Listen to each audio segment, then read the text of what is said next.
Hi అండి. Welcome to our channel. ఈరోజైతే చాలా మందికి కూడా డౌట్ అండి. అది నాకు తెలిసిన వేలో మీకు ఈజీగా ఫ్రంట్ అయితే మార్కింగ్ ఎలా చేయాలో అయితే చూపిస్తున్నానండి. ఫ్రంట్ వచ్చేసి 2 సైడ్స్ కూడా చేసుకోవచ్చు. నాకు ఇచ్చిన కస్టమర్ నెక్ వచ్చేసి ప్రిన్సెస్ కట్ లో ఉందండి. బ్లౌజ్ ప్రిన్సెస్ కట్ ఉన్నప్పుడు ప్రిన్సెస్ కట్ కి ఈ విధంగా స్ట్రైట్ గా అయితే మార్కింగ్ చేసుకుంటాము. ఈ సైడ్ లో చేసుకోవచ్చు.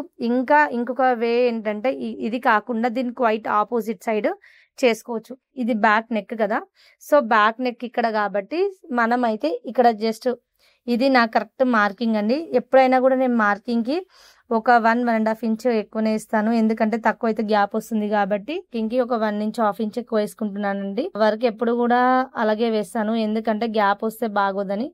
ఇక్కడ ఆర్మ్ రౌండ్ దగ్గర ఈ విధంగా అయితే తీసుకున్నాం కదా, ఈ ఏరియా అండి. జనరల్ గా మెజర్మెంట్ లేకపోయినా ఈజీగా సింపుల్ గా మార్కింగ్ చేసుకోవాలంటే ఈ విధంగా అయితే చేసుకోవచ్చు. చూస్తున్నారు కదా ఫ్రంట్ మార్కింగ్.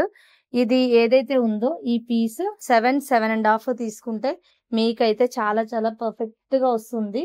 ఇంకెవరో ఒకరు 8 అండి తీసుకునేది.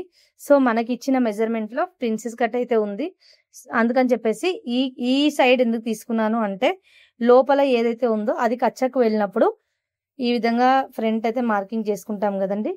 లోపలికి కచ్చా అనేది ఎంత కావాలనుకుంటే అంత తీసుకోవచ్చు. కాబట్టి ఫ్రంట్ ఈ సైడ్ వేసుకుంటే చాలా బెటర్ అనిపిస్తుంది. లోపల క్లాత్ కూడా మిగులుతుంది. మీకు హెల్ప్ అవుతుందని అనుకుంటున్నాను.